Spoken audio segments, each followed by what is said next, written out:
Hello.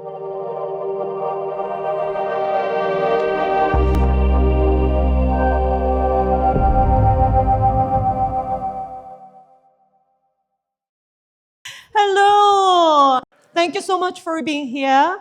My name is Yeji, and I am as I was introduced, I'm founder and community builder at Sonux, International Intentional Co-living Community.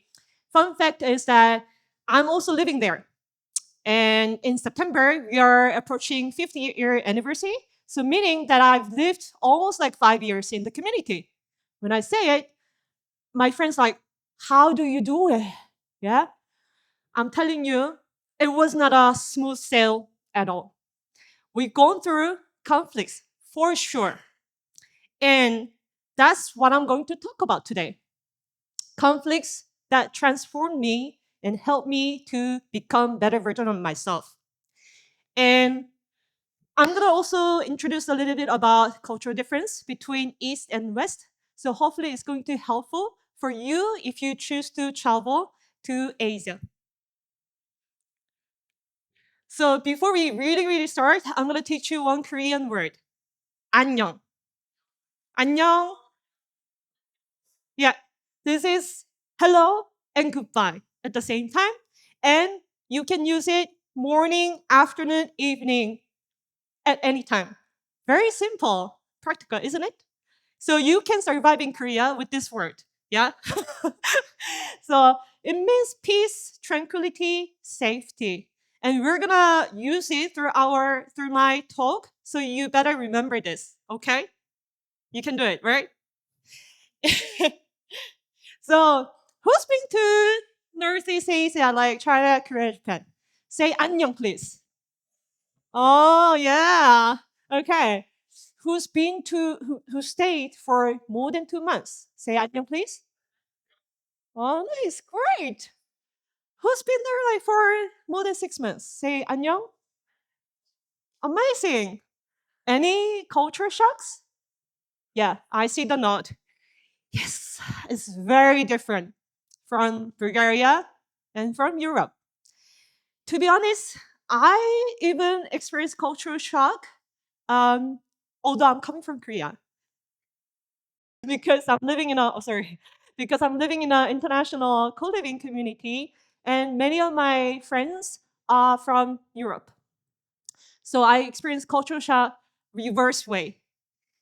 Whew. And I've I've experienced different scales, different types of conflicts, and the major one happened last year in September when I took three of my friends to Jeju Island, which is Hawaii to us. It's a beautiful place. I had my friend's wedding, so I invited who wants to join me. I'll show you around. But imagine you being the only person who speaks the language, who knows the region, who can drive. Oh yeah, you can imagine, right? Uh, and three of my friends are very curious and a little bit picky, and they have a very different desires. 3 nights and 4 days. At the end of the trip, what did I get?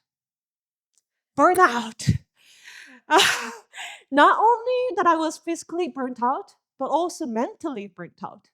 At the end of the trip, I was kind of expecting thank you, but nobody said thank you. And I was like, do they see me as a free tour guide? Not friends? I thought we were friends. And instead of the thank you, they were still kind of depending on me for the last night. So I felt frustrated, and coupled with what I was feeling around my community, I my I became very moody, so I came into tears. So I left the dinner and I wandered around the city, cry, and then came back to the hotel, finding out no one's there. What's happening? And I didn't see them before until I go back to Seoul. So I was getting confused. And 2 days later, I posted what I felt, what I needed at that moment, just to make sure that they don't feel guilty. But so and then I got this responses from my friends, which was beautiful, like saying thank you, and but didn't really kind of speak to me somehow. I thought something is missing. What is it?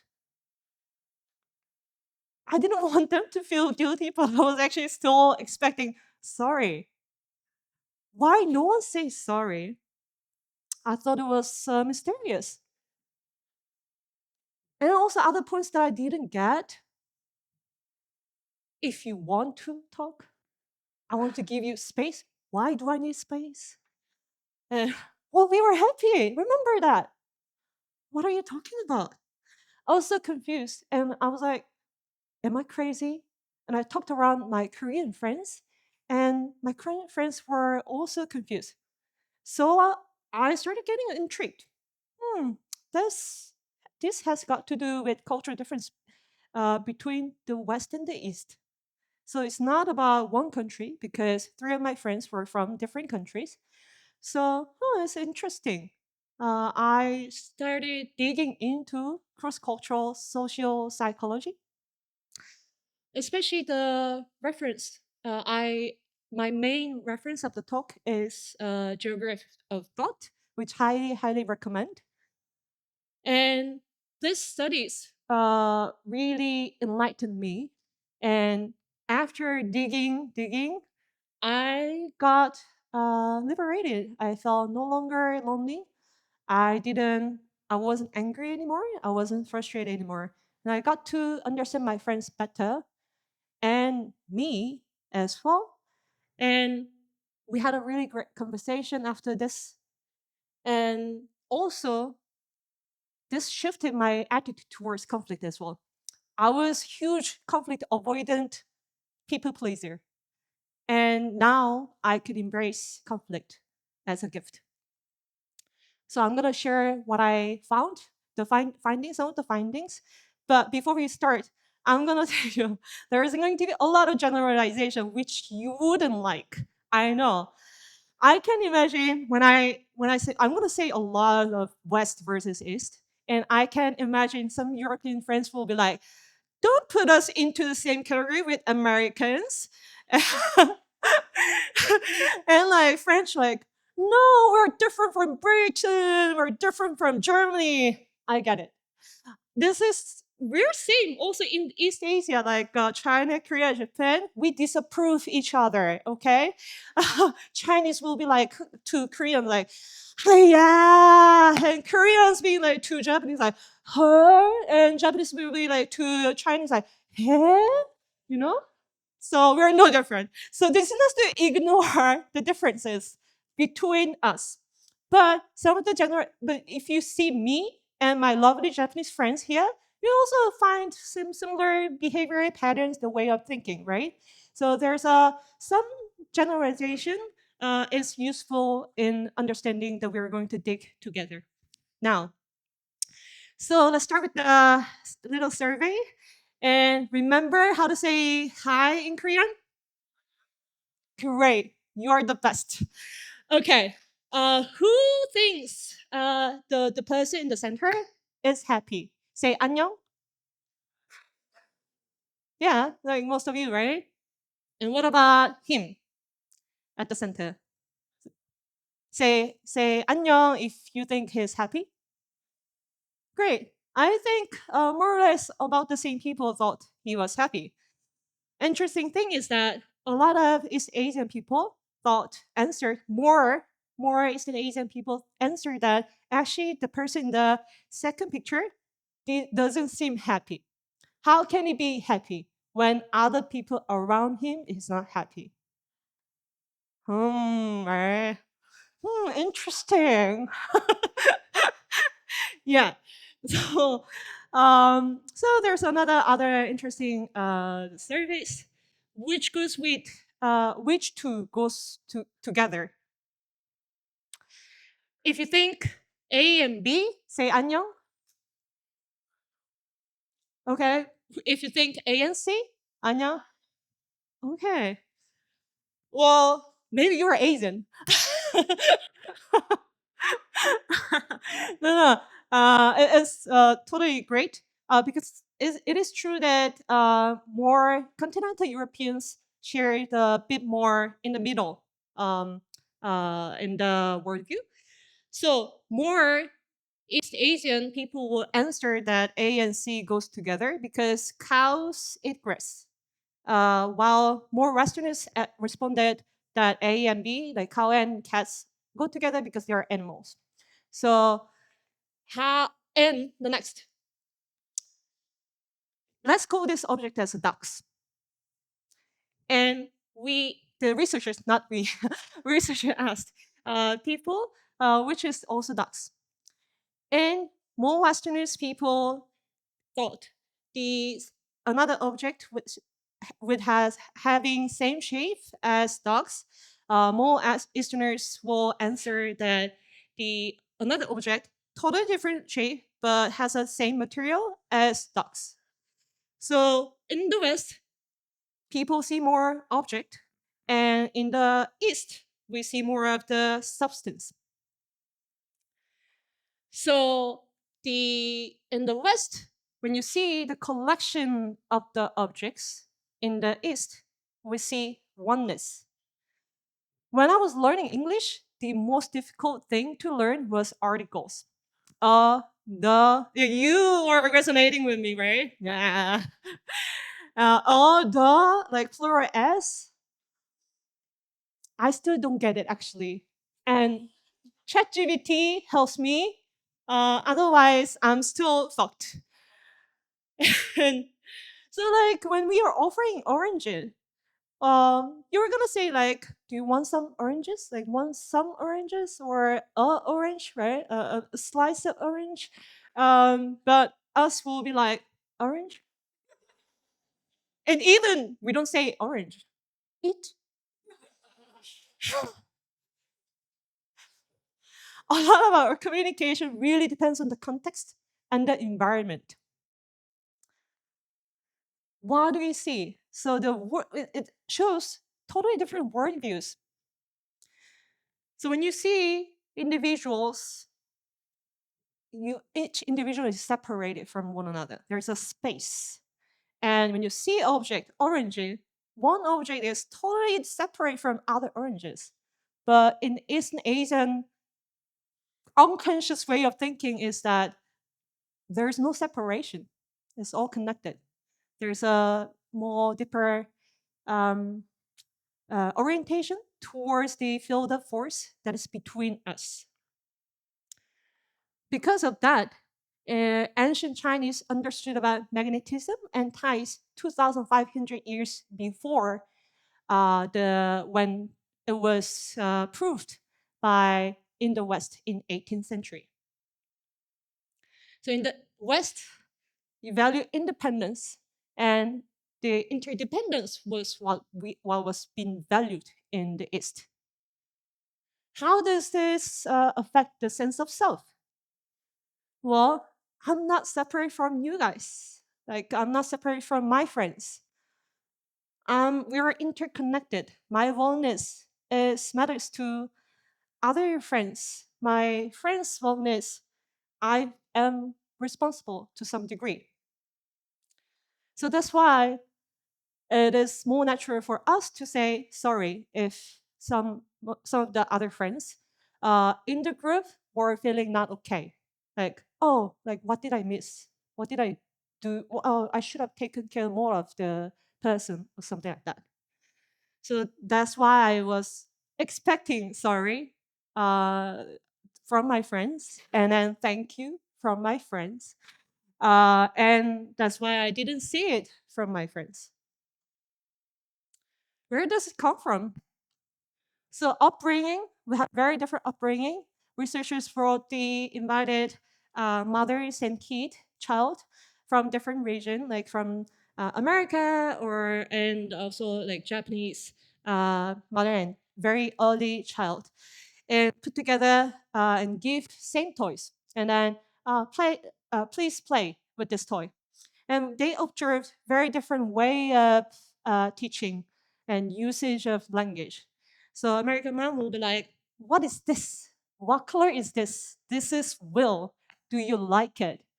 When the Japanese mom will be like, oh, this vroom vroom, and I give it to you. Now you give it to me. Thank you.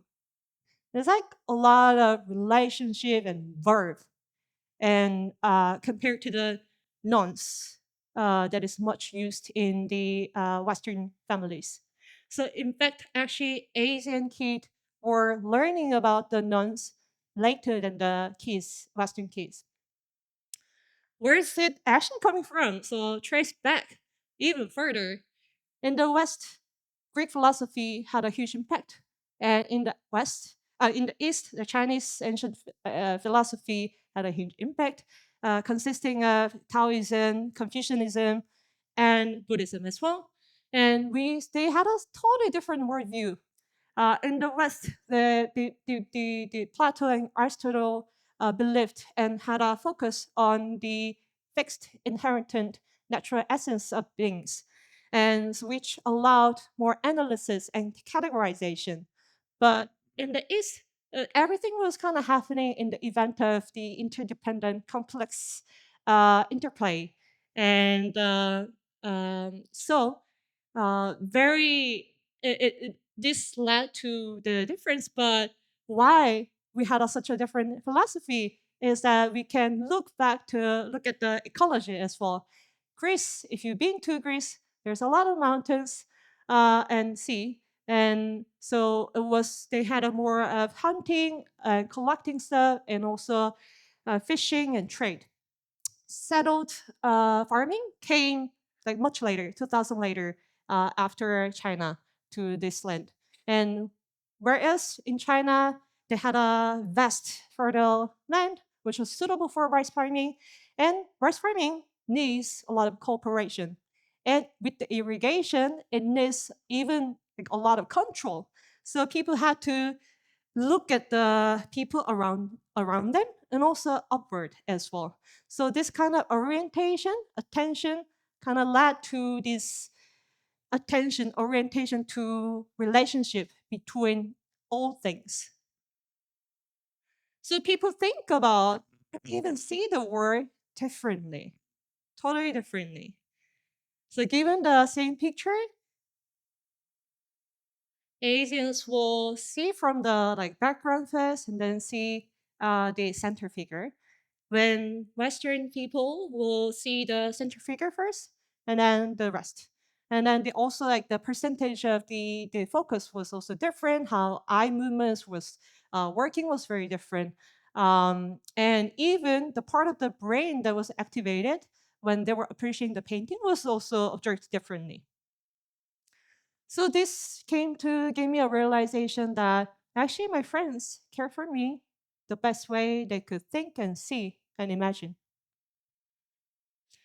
Well, I tried to understand my friends who are very difficult to understand. But actually, this led me to understanding myself better, the culture that I'm part of. And I mean, all the cultures that I'm part of, the behavior reflexes are not everything is what I signed up for. A lot of things came from this culture unconsciously, and just getting having awareness led me to choice. Now I can choose to renew what I'm composting of. I love that I'm coming from interdependent worldview. It's nice. One of the good thing was that in Korea, we never had a nationwide lockdown during the pandemic. Partially thanks to the collectivist idea, people wore masks not just for themselves, but more because for others. And we had a less death. But we all know what are the downsides: less freedom, less individuality, uh, and less free expression, more responsibility, more pressure. I decided that I wanted to keep some of it and discard some of them so that I could become the better version of myself.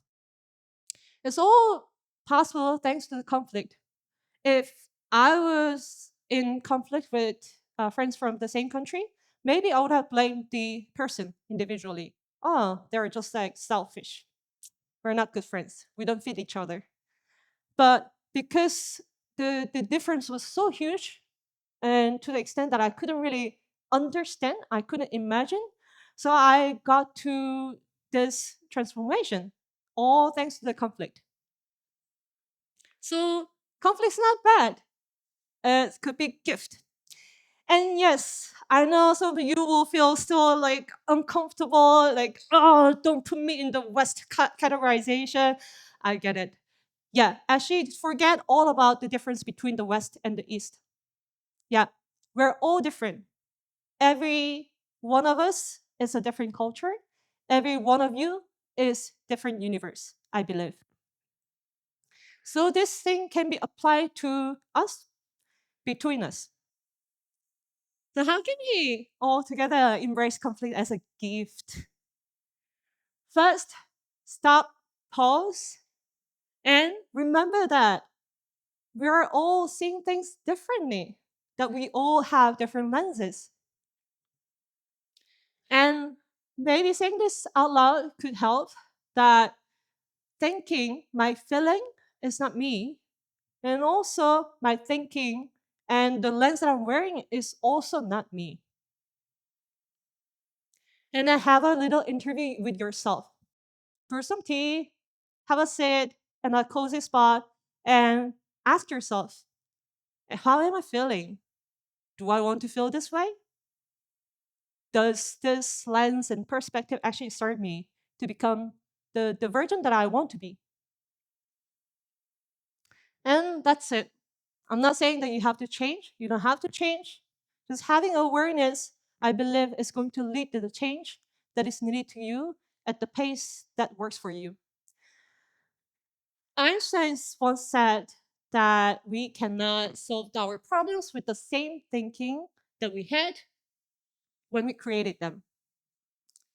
And he also said this, that once we accept our limits, we go beyond them. So let's not run away from all the conflicts. I'm not saying that you should face it every time, but not all of it. Like sometimes run away, sometimes maybe sit a little bit still there. And so maybe you can consider searching for one. How? You can travel a little bit more out from the comfort zone. If you're coming from Europe, you can come to Asia or anywhere else that is very different from you. And you can stay a little bit longer in one location. Uh, go beyond your honeymoon season and try community living, because not all the conflicts are pleasant experience. And if you have supportive people who understand and shares the value, and who support your growth, it will be worthy journey. So wrapping up, each individual is a culture and universe, and we see things differently. And conflicts are especially opportunity to see this, to notice this. And third is that if we approach with the curiosity, open-minded, and kindness and mindfulness, it can help become better version of ourselves. And you can search this opportunity through a slow travel in a place that is out of your comfort zone, and through community living. That's it. And would you accept this gift? Thank you.